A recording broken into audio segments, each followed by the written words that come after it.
So the grand jury has been meeting for 3 months here looking at this case, and it appears that they're nearing an end. We're not going to rush anything through, but we're not going to delay it any more than has to be necessary.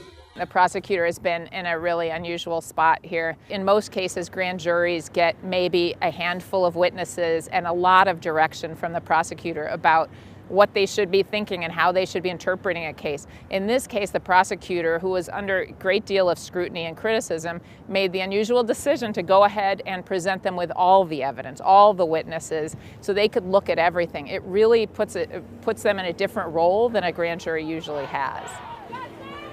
Among the protesters, one of their biggest complaints is the prosecutor. Hands up, don't shoot! The suggestion that he cannot be fair and that he should have stepped aside.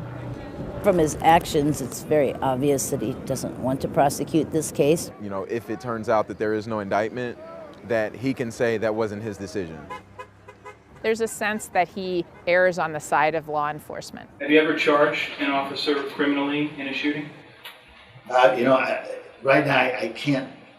I don't know about a shooting. We'd have to go back. We've certainly charged officers in the 24 years I have been here for wrongdoing. And his father was also killed. My father was killed. He was a police officer in the line of duty.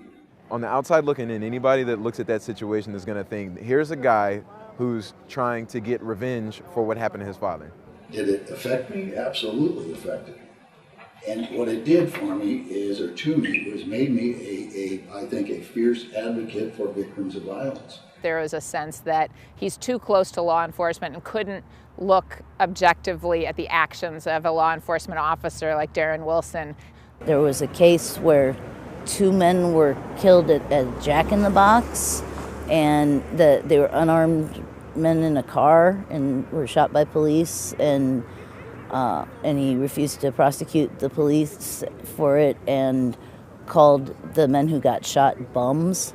People have pointed to that Jack in the Box case as one example of the prosecutor's feelings about law enforcement, and that plays into a sense that he's part of the establishment. And so I think part of what you see in the unusual nature of the grand jury is that he has tried to sort of make up for the sense that he was being unfair by putting all the evidence to the grand jury and putting it all in their hands. They need to be the ones to do the looking, and that he's not in any way biased. They're really just 12 regular people who find themselves in a really peculiar position with a ton of pressure on them to decide this case.